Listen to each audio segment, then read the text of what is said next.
He is basically winning by move 11. This is a shocker.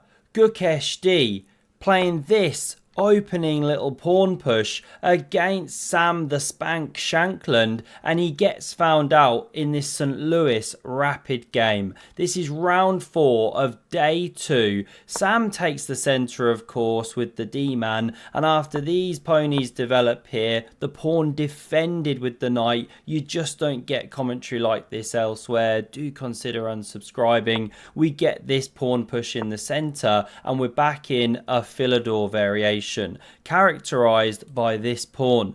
Bit of a passive defense, the knight's not yet developed, the bishop's hemmed in. Now we see this guy come here, apparently known as the lion variation, but a very tame raw. You can almost hear Katy Perry playing in the background, and one of the tried and tested moves is bishop c4, but there's this amazing line with an immediate g4. Apparently Shirov actually pioneered that one, another nugget from Peter Svidler in commentary, but this is how they play these days apparently, preparing the move. We get pawn to c ships in response, and here comes Gary the debt collector preparing to bang down that Gukesh door. So h6 puts a lid on things, the bishop develops, and what a wonderful bathtub. In fact, it was Peter Svidler who first introduced me to that epic phrase. Gotta give the credit where it's due there.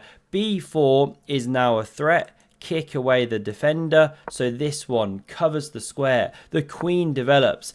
Very standard move. You overprotect this pawn chain here. Often the knight now pivots, no longer to cover the center, but something strange happens. The queen develops, natural, but now Gukesh doesn't carry on his development. Rotating the knight, good. Bishop e7. He plays, takes on d4. And he seems to be just simply mixing up his lines, because after this knight charges forward, there's a stallion. This is the response he's got planned. But if you're going to cede the centre like this, you know, white's got one pawn in the middle, taking this space, black hasn't got the same influence, then you really have to have something concrete in response, but it's just not there, because this pawn on g4 actually doesn't have to be defended. If it does have to be defended with a timeout, black's doing fine. You can start pushing c5. Try and remove the defender of f3, right? How nasty is that?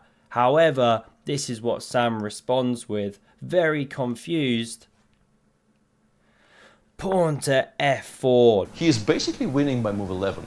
Yeah, which is not something you get very often out and of the opening. definitely not against a world champion. Now there's a real lion of a move saying, please be my guest, gobble up that pawn, because there's a real thunderbolt in response here. Can you guess the best move?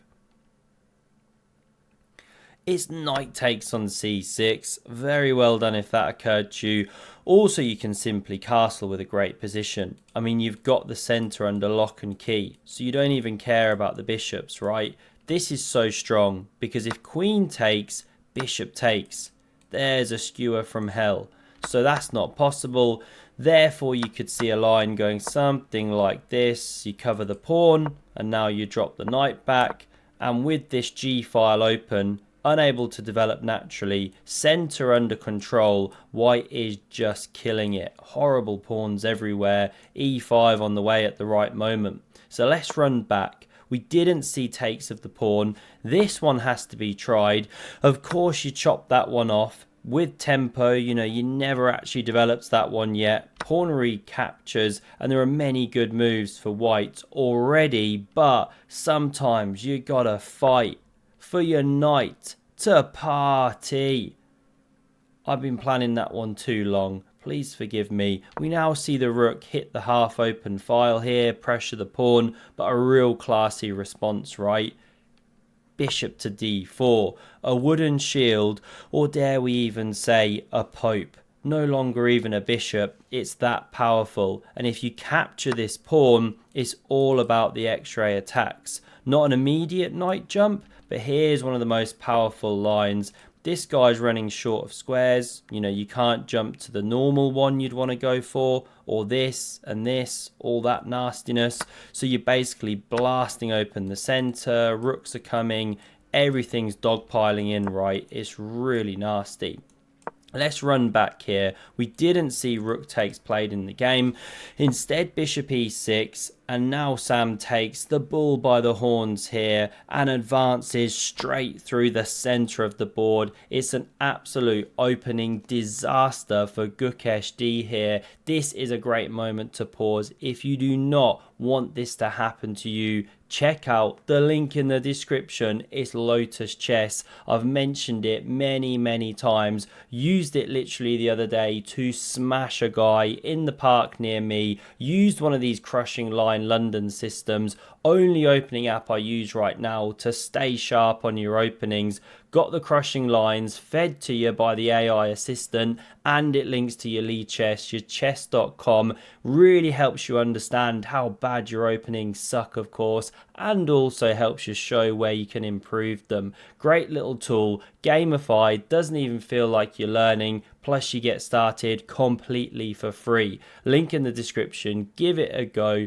Very cool little tool. Back to this game here, because after takes we get bishop takes, and it looks like you're brown bread, dead, curtains all over.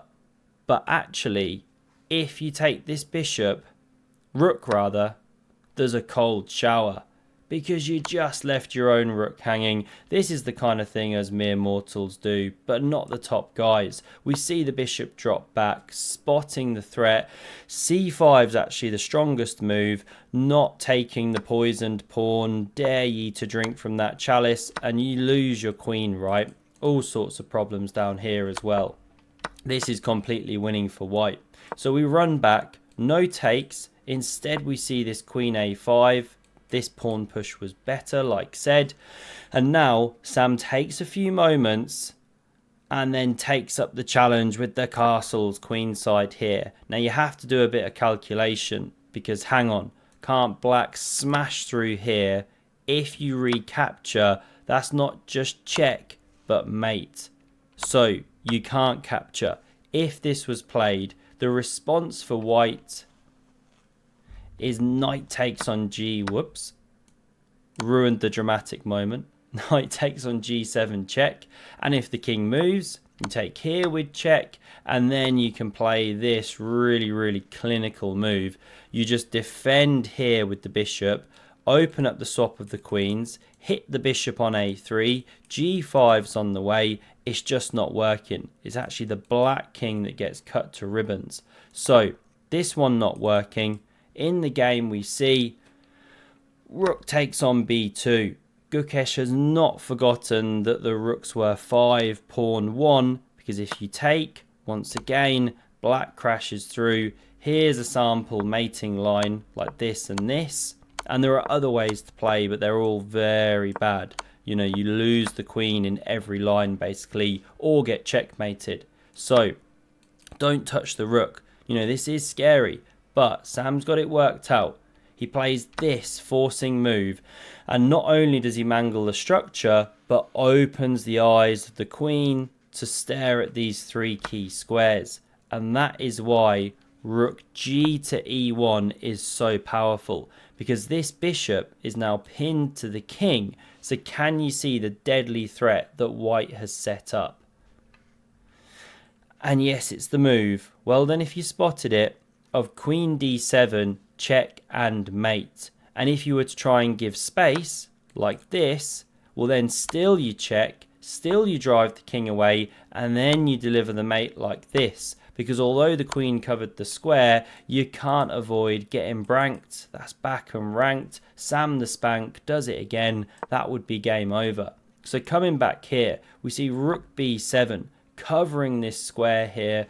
Sorry, I'm kind of dying from the heat under this light. We're melting in the heat wave here in the UK. We're not geared up. And now, of course, we get the check here. Going to Forktown. Population. Gukesh. He has to give up that bishop. But look at the queen.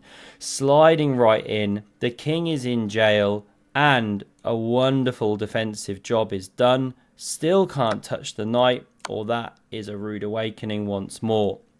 Therefore, in the game, we see queen b6. So you stay with the defensive square, but threaten counterplay. What does Sam do in response? The most uncompromising move. Can you guess it? Yes, Sam the Spank strikes again. Takes off that bishop there, crashing through to that poor helpless king. The emperor's got no clothes. And how about this? Never leave rookie in the corner. There's not much forlorner. This is black's big counterplay hope now. Remember, you're a piece down.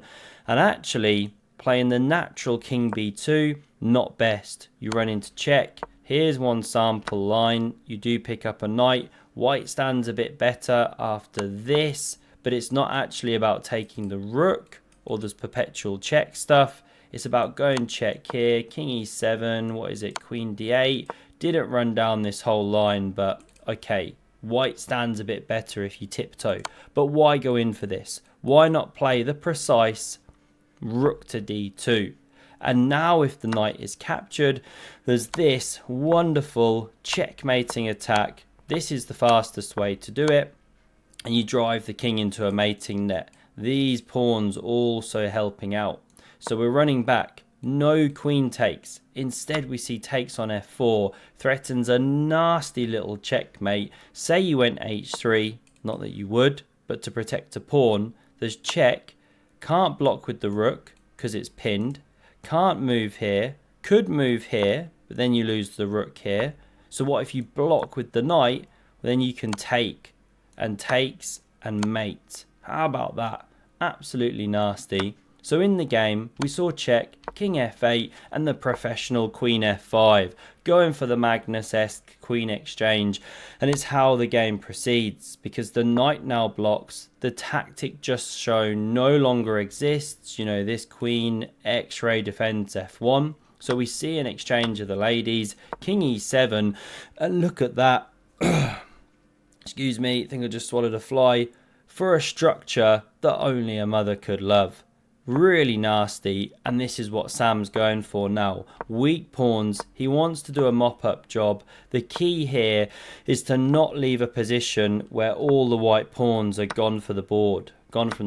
You are going to need one of those pawns to promote later on. You know, if all material left the board and you're just left with a knight, not enough to checkmate. But Sam's got it under control. He remembers the classic saying that every Russian schoolboy knows, never pee into the wind, or something like that. And here he goes. Absolutely masterful endgame technique, covering pawns, and now he even sets up a mating net. I dare you to march in, try and have breakfast. That is a checkmate in one. So instead the rook swings this way.